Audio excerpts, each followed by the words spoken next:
সব হিসাব নিকাশ মিটানোর জায়গা দুনিয়া না। আল্লাহ পাক কিয়ামতের দিন বলে একটা দিন তো রেখেছেন। কে কতটুকু ভালো করলো, কতটুকু মন্দ করলো, কে অন্যায় করেছে, কে ঠিক করেছে, এটা হিসাব আল্লাহ করবেন। সব হিসাব এখানে হবে না। এজন্য মুসলিমরা হতাশ হয়ে যায়। এই দুনিয়াটা শুধু পরীক্ষা ক্ষেত্র। যখন আপনি বিপদে পড়ে একনিষ্ঠভাবে আল্লাহর প্রতি তাওয়াক্কুল করে খালি বলবেন যে হাসবি আল্লাহ ওয়া নি'মাল ওয়াকিল, আল্লাহই আমার জন্য যথেষ্ট, তিনি উত্তম কর্মবিধায়ক, আল্লাহ পাকের দায়িত্ব হয়ে যাবে আপনাকে সাহায্য করা ইনশাআল্লাহ।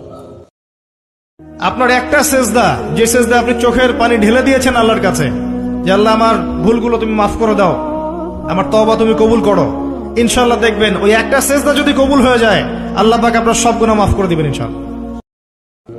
যখন আপনি বিপদে পড়ে একনিষ্ঠভাবে আল্লাহর প্রতি তাওয়াক্কুল করে খালি বলবেন যে হাসবি আল্লাহ ওয়া নি'মাল ওয়াকিল, আল্লাহই আমার জন্য যথেষ্ট, তিনি উত্তম কর্মবিধায়ক, আল্লাহ পাকের দায়িত্ব হয়ে যাবে আপনাকে সাহায্য করা ইনশাআল্লাহ।